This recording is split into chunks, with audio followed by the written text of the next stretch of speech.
All right, can everyone hear okay? Yeah. Excellent. So I figure if we're gonna start this thing this early in the morning, I should talk to you all about Jesus. No, here's a serious question for you. Why are people still religious?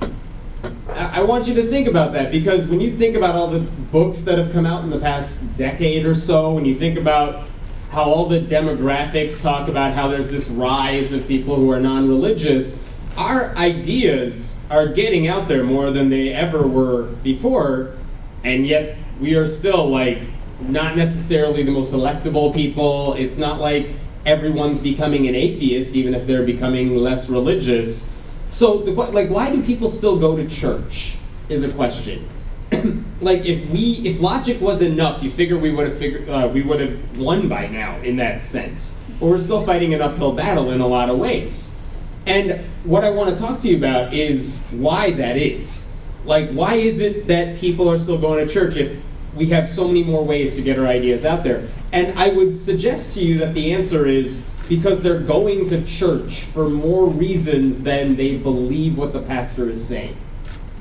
There's a connection to those communities that is way stronger, and it's more of a reason for them to stay in there than they have to agree with everything the pastor tells them.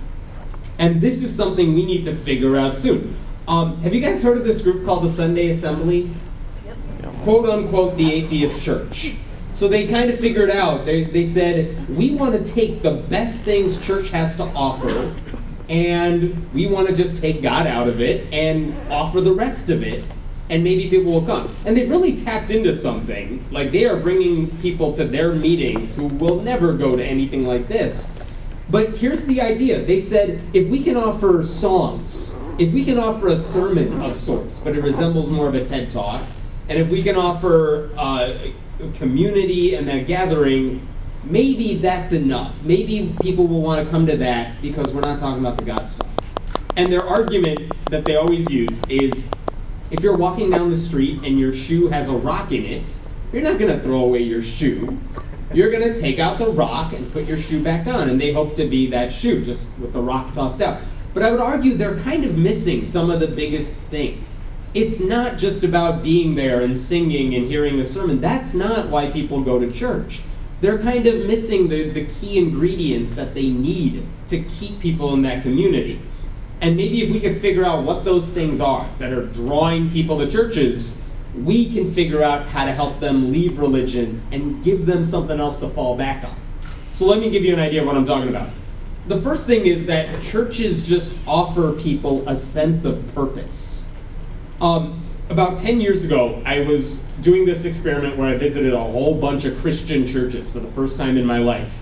And I was writing a book about going to Christian churches and what is that like from an atheist perspective. And the Christian publishers said, we want you to go to this church in Michigan because we know that young people are not going to church as much as they used to. But there's this church in Michigan that is full of young people. And we want you to go there and figure out what the heck they are doing that is drawing people in, because no other church seems to be doing it right. So I drove up to this church. I missed it. I had GPS and everything, or whatever I had resembling that, and I missed it. I didn't know where I didn't see any signs, I didn't see a cross. The only reason I knew where it was is because I saw all these young people going into a rundown warehouse of a mall, and I'm like, I guess that's it. It's like Fight Club. You just had to know it was there because no one would talk about it, and they all walked in there. And that was it. It was a rundown mall that they had abandoned, but this church had taken it over for the space. And it was just an empty room with a little riser in the middle. That was their stage. And it's kind of like a theater in the round sort of thing. And I'm sitting there, and it's full of high school students. And already, I'm trying to figure out why all these people are here. Because if it resembles church as I knew it in my head, they shouldn't be there. They should be mocking it. That's what their age group is supposed to do, right? So one of the pastors gets up on stage. And by the way, this is the church that used to be the home of Rob Bell, who is a really popular Christian pastor. He's no longer preaching at that church.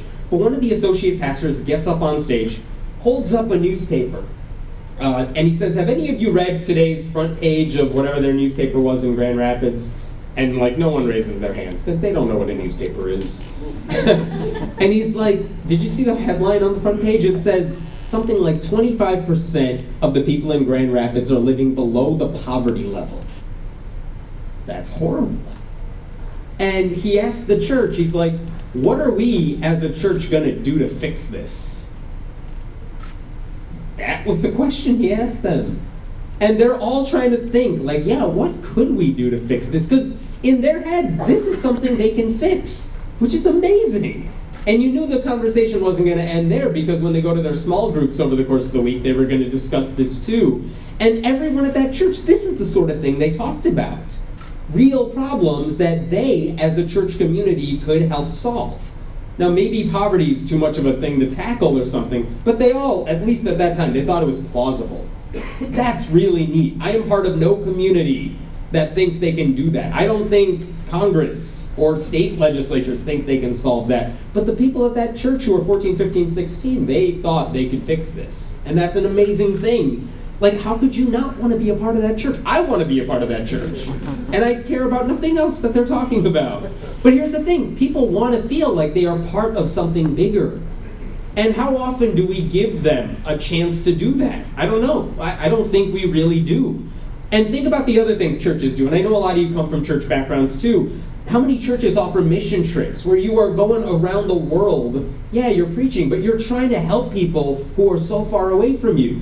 That gives you a sense of belonging, like you are changing the world in a better way. And I mean, when you think about it, religion is so powerful. People will join really shitty churches to get a taste of that. They will go to Mark Driscoll's church and they'll say, okay, hey, you're crazy, but look at what your church is doing, and it's changing the world. They want to be a part of that.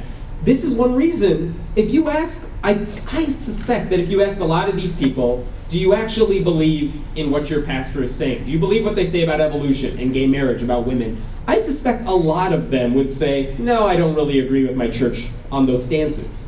Okay, so get out of church. Well, no, because they have a lot of other reasons for liking it. And we can't help them leave unless we have something that'll give them that sense of purpose later on. Like a monthly or weekly meeting, which is what a lot of atheist groups do. It's not enough. We have to figure out a way to do more than that. And this, I've been parts of groups that have tried to do this, and it's really hard to replicate. Like, I wish the people who left church, but who have leadership experience in church, would help us out with this, because they know how to do it better than people like me do, who don't have that experience. I work with a group called Foundation Beyond Belief. And one of the things our group does, we try to get atheists to give to charity, because we don't have a means of doing it. Like, who gives more money to charity, Christians or atheists? It is Christians. Like, the studies have shown that. Partly because church counts as a charity. But even if you remove church from the equation, they do really, really well. And I think that's because they make giving to other people a habit. From a really young age, you were taught to think of other people. So we figured, okay, if we can offer a means for people to give to charity, they will do that. And one of the things, last year we actually held a conference for the first time ever, where we actually had speakers talk about how they are non-religious, but how they are doing things to change the world. One guy had this successful real estate practice in Florida, making good money, really young. He decided to ditch it and go to India to help people like Mother Teresa did, but without all the Catholicism stuff. Like, that's so inspiring. I can't believe he did that, but that's incredible. And there was speaker after speaker doing that. So this summer we figured, let's do that again. Let's have another conference. And this time we're going to base it around an issue where we could use some critical thinking, where logic and reason have failed so much of society, it seems. And we figured, what more relevant topic is there to get people passionate about and interested in than the Black Lives Matter movement? We can have speakers talk about that from a non-religious perspective, and what are the police doing wrong? Why are they not looking at the data in that sense? What are we doing wrong to get this message out? And we thought this is as inspiring of a topic as any we could think of right now from a secular perspective. And we had it all set up. We had the conference location ready to go. We had speakers ready to go. And then we had to cancel this thing, the conference. Why? Because no one showed up. No one signed up for it. So like 2 weeks ahead of time, we're like, no one's going to come. We have to cancel it. And how disappointing is that on a topic this important, we couldn't draw people in? And I know there are reasons that these things, conferences get canceled for a lot of reasons. I'm not saying it's just because of the subject matter. But this is the thing. If we can't get people interested and passionate about certain subjects, what good are we as a community? If a Christian church tried to put together a conference like that, I promise you that people would fill up the whole place. I don't know. We are not good. My group was not good at making that happen. But I know there are people here who know how to organize, who know how to get people passionate and interested about stuff that actually matters, and we need to do that. I wish we could figure out a better way to do that. So this is lesson 1. Churches are really good at getting people involved in real issues. Some of them are better than others at doing it. But no wonder people don't want to leave a church like that. No logic that we offer them is going to make them reconsider that, unless we say we can offer you the sort of activism and give your life meaning that the church does. They're not going to leave without that. And so branching off of that, community is another thing that churches offer that we try to replicate, but we're not as good as they are. A couple months ago, I was at this conference, and I ran into a whole group of ex-Mormons going to lunch, which is like hitting the jackpot when you're an atheist, right? I'm like, okay, I want to know all about you guys. So we go to lunch, and there's like 7 of them, and I'm like, how do you guys even know each other? They all point to one guy. They all point to this guy named John DeLynn, who is an ex-Mormon who does a podcast about being an ex-Mormon now, excommunicated from the church. But they all knew this one guy. And they all said, when we left the church, we missed knowing other people. We missed the community. You know, we were saying goodbye to all of these friends and family because we couldn't really be part of that community anymore. But we wanted to latch onto something, and this guy brought us together, which is amazing. Same thing has happened. I've met ex-Jehovah's Witnesses, and they all know the same one dude. Doesn't matter where I am, they know this guy named Boyd Evans. Why? Because he's this guy that brings together all these ex-Jehovah's Witnesses. And the amazing thing is they leave this church culture, whatever they were in, but they still want to be part of this community. They want to know other people. They want to meet other people. And any way they can do it, they will come together. And we all know this too. That's why we're here. Because when you're the only atheist in some location, that sucks. And when there's an opportunity to come together to meet other atheists, whatever, it's nice. You want to come to this. You want to meet other people too. But that's not enough. Because what happens when someone loses their job? If you're at a church, they will put out like a calling card for you everywhere. There will be people at that church who can help you get a job. They will hire you if they can. Like, that community is there for you. What happens if you're sick? All these people will make you food. What happens if you have a baby? You got free babysitters for a long time if you were part of that sort of community. And I can tell you, in Chicago, where I'm from, there are several small atheist groups. None of them that I think could rise to that level right now. So some are bigger than others, but this is huge. No wonder you don't want to leave church, because they have your back. It's such a huge social safety net. And you're not just saying goodbye to God. If you leave church, you're saying goodbye to this entire social group of people who would help you out if anything goes wrong. They can't say goodbye to all that. They can't say goodbye to every friend they have and every person who's going to help them out in a time of crisis. So if we can't offer them something similar, that's going to be tough for them to leave. Logic isn't going to do it. So these communities matter. Face-to-face meetings matter. Something like Reddit that has 2 million people on the atheism channel, that's not enough. You need this face-to-face contact. And if you're only meeting once a month or once a year, you're not going to draw people in. So whatever we can do to build communities that really meet and really get to know each other, and not just, I've seen this happen too, people will show up to weekly meetings and then they leave, and you don't know their name, you don't know their story. At churches, they know your story. We have to do a better job of doing that. All right, third thing. Pastors are really good at telling stories. We are so not good at telling stories. I'll give you an example. One of the churches I went to during this church-going expedition, the pastor gets up on stage and he has this table laid out and he has a couple items on there. And first thing, he's like, this is a car jack. If any of you got a flat tire, raise your hand honestly. How many of you know how to use that car jack? Raise your hand now. How many of you know how to use it and you'd be okay? That is way more percentage-wise than it was at the church. And it wasn't a lot of people raising their hands. And then he's like, and that over there is a fire extinguisher. If there was a fire in this room right now, without reading the instructions, how many of you would know how to use that to save our lives? Raise your hand. How many of you? Again, way bigger percentage at that church. But he's like, if you have we have these amazing tools, but they are useless if we don't know how to use them. Now let me tell you about the Bible. It's like, that's impressive. I mean, weird jump, but I get what you're trying to do. That's really good. They were a good storyteller, and I don't see that a lot in our world. I can point you to a ton of people who could list to you why God doesn't exist and why religion is bad, but it's not necessarily the sort of compelling storytelling that you hear in church cultures. There are Christian church podcasts I will listen to because they know how to tell a story. My mom watches Joel Osteen for the same reasons. She's not a Christian at all, but she likes listening to him because he tells he gives really inspirational sermons. I'll go home. I'm like, Mom, what are you doing? And here's a case in point. A few years ago, there was a girl, I'm sure a lot of you know her name, Jessica Alquist, who basically filed a lawsuit as a high school student to take down a religious mural at her school. She won the case, but in the process of winning the case, she got harassed like you wouldn't believe. Now throw in Twitter and Facebook and death threats, and she's a woman, so rape threats in the mix. I mean, this is what it was like when she was like 16. It sucked. But online, people wanted to donate money to a scholarship fund. People gave money to a t-shirt fund. They wanted to help this girl out because she did something that you would hope any one of us would have done in her shoes. And we raised an incredible amount of money for her, like $60-some thousand for a scholarship.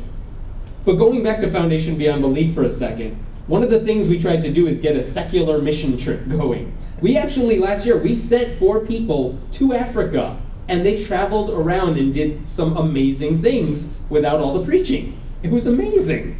Very few people know about that, but we did. We actually sent a second group. They are out there now doing the same sort of thing. But last year when that first group was there, they said, hey, we are in this community right now, and we need to build them a latrine. They don't have a good working bathroom. We are going to try to build one for them, but we do need some extra money to make that happen. It's just a few $100s for all the equipment we need and whatever, someone to check it out and make sure we're doing it right and all that. This should be an easy fundraiser. They need a goddamn bathroom. And we posted that online. We spread it through all of our social media methods. We could not raise the money for that. I think when we gave them the money from Foundation Belief's funds, I think, but we couldn't raise the money for. How horrible is that? We couldn't even do that. We're willing to help out this girl, and I'm glad we did. But come on, why couldn't we do that? And I think the answer is that we didn't tell a good enough story with that. Because we just said we need this latrine for this community. I think if we said, this is little Bobby, he needs to shit. That would have been a better story, and it would have been true, and we probably could have raised the money. But this is the thing, we are not nearly as good as telling stories to draw people in, because so many people connect with that emotional storytelling. And we're atheists, and we're not really touchy-feely people. But humans are drawn to that emotional storytelling. We need to get better at that. And one more story on this front. Like a month or two ago, my wife and I were driving in California. We took a little road trip around there. And the trips we're taking are like 3 and 4 hour stretches at a time. So we're like, well, hopefully there's some podcast or something we can listen to pass our time. And I remember hearing about one podcast called Hardcore History. How many of you have heard this one? A few people. All right, I'm going to hook you all to this one in a second. I remember hearing about how amazing this podcast was, Hardcore History, and then I realized that, so I downloaded several recent episodes. The last 6 episodes they did were all about World War I, so I'm bored. Every episode is like 4 hours long. Yeah, that's my reaction too. And apparently it's just one guy talking the entire time.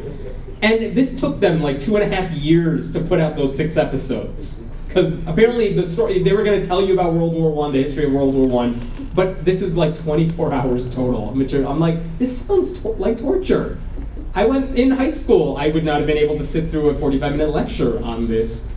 but why is this guy so popular? Why are so many people here? Why am I hearing good things about this podcast? So we figured, okay, we're driving down this stretch. Let's play episode 1 of this 6-part series. And it was amazing. This guy knew how to talk and tell a story so that you were intrigued. And like by the end of that particular stretch, my wife is like, keep driving. We gotta finish this episode. And that's the thing. If you have a good story, people will listen to anything you want to tell them. But you gotta hook them in. And some people in our broader community know how to do that well. Neil deGrasse Tyson knows how to tell a story, so you'll listen. Carl Sagan knew how to do it. But not a lot of people have that ability. And this is something we need to develop, because I promise you pastors know how to do it really well. Okay, 4th thing we need to take away from churches that they're doing well. Churches are really good at dying. That sounds weird. Let me try that again. They're really good at talking about death. And this is a question I know all of you have gotten if you are atheists, which is, well, what's going to happen when you die? How do you deal with the death of a loved one? We know the religious answers to those questions. They're going to go to heaven. You will see them in heaven. And this is part of God's plan. We don't buy any of these stories, but this is what churches tell to make people feel better in those times of need. We are not nearly as good as talking about these issues. If someone dies, we can offer some ideas of, well, they left an impact on your life, that's true, but it is hard for us to talk about it. We don't have the language necessarily to talk about death. Now, we don't want to offer false hope either, but we got to find a way to talk about this issue, because saying that we become one with the earth, or that, what happens when we die? Well, you go back to wherever you were before you were born. That's a nice logical answer, but it doesn't make anyone feel a lot better. A few weeks ago, I got to interview this guy, Bart Campolo. His dad is Tony Campolo, who, if you're a Christian, that name is probably familiar to you. Bart left the religion a while ago. He's not religious. But he comes from this long line of Christian pastors and teachers who were really powerful in the evangelical community. Bart works as a chaplain, a humanist chaplain in California. I think UCLA, USC, that area. I asked him, so what do students talk to you about as a humanist chaplain? Are they talking about their careers? Are they talking about, becoming non-religious? He's like, no, very few times do they ever talk to him about that. The thing most people want to talk to him about is, how do I deal with the loss of a loved one? My parent died. I can't function right now. How do I deal with that? Because I don't want the religious language. Or even worse, their boyfriend or girlfriend dies. Or, which has happened multiple times, he said, even the most heartbreaking thing, their child died. And if you're an atheist, if you're a chaplain, how do you talk to them about that sort of heartbreaking thing? How do you tell them any sort of, you can't say this is part of God's plan. You can't make them feel better that way. And I'm like, how do you talk to them about that? Because I can't even bring the subject without getting emotional about it. And he said one of the ways he talked to those sorts of parents who have been through that is he just says, if you could go back in time right now and you could just not be pregnant in the first place, because some of these people lost their babies very early on, right after they were born, would you go back and not be pregnant again? And none of them ever say yes. They all say no. That was the most unbelievable time of my life. Even for the hours or days that we had that child, we felt a sort of love that we would never have otherwise. We would not take that back for anything. That child was precious for the time that we had it with us. Well, okay, then that child influenced you and that made an impression on you. Take that energy, do something with that. But hearing him talk about this, cheap plug, if you go to friendlyatheistpodcast.com, this is one of the recent episodes we have, and it was an hour and a half long, and the last 40 minutes, I just shut up. Because I'm just listening to this guy talk about death in a way I have never heard anyone do it. And it's amazing because, again, this is the sort of thing that if people knew about it, they would have a much easier time coming to our side of the issue on these things. But this is the sort of thing church has to offer. We don't do nearly as good of a job of it. And you know what the saddest part is? He doesn't even know if he's going to be working as a chaplain for very long because there's not a lot of funding for it. He has to raise his own money and it's hard to drum up support. And that's the sort of thing, though, that we need more than anything else. And we can talk about things like organ donation and, donating your body in med school, but You want someone who can talk about these issues. Let me give you one more example of this, and then I swear I'll back off the downer part of this. But I've heard someone talk about death this way from a secular perspective. I am not taking credit for this. I stole this somewhere. But let me read it for you, because it's just a beautiful way to talk about how to cope with the loss of a loved one. And I had never heard it before. So it blew my mind. Maybe it'll blow yours. The death of a loved one is like a shipwreck, and you feel like you're drowning. And you have no choice but to float, even though you're just surrounded by the wreckage, the remains of this ship. And you might see a piece of what's left floating by you, and you latch onto it, like a memory or an artifact, or even another person you were connected to by the person you lost. But you just have to float. And then the waves come, and they're huge, and they crash over you, and they show no mercy. The waves never stop, but eventually they become less frequent. And when they come, it's still awful. You can't escape it. But between them, you keep floating. You keep breathing. It gets a little better between waves. You still don't know when they're coming, but you find out how to function in the meantime. Now, eventually, the waves get smaller, and they get more spaced out. And you know when they're going to come. Birthdays, anniversaries, holidays. And you can brace yourself for them. They'll never stop coming. But maybe that's not such a bad thing, because they remind you of this beautiful, majestic ship that was there. That was beautiful. And no mention of heaven or anything like that. These are aspects of our life that we all dread. The death of a loved one, what will happen to us, or even to a lesser extent, a breakup or stress in the workplace. Churches know how to help people deal with all of that stuff. And they use language that we don't agree with. But if we can't adapt and figure out a way to talk about these things in a more meaningful way, there's no reason anyone would want to become an atheist, even if logic tells them it makes sense, because you need the emotional side way more than you need to be logically sound in your head. Okay, so let me go to something happier. The last thing I'll leave you with, churches are really good at outreach. They know how to get a message across. So whenever there's a new technology or a new medium, there are two groups of people that seem to be really good at figuring out how it works and taking advantage of it. The people who do porn and Christians. They're amazing. Maybe that's the only place the Venn diagram overlaps or something. But here's the thing. Christians have great messengers, and they have a horrible message. We have an awesome message that makes logical sense, but we don't have really good messengers all the time. You need really good salespeople to convince you that you're all sinners unless you agree with whatever they have to say.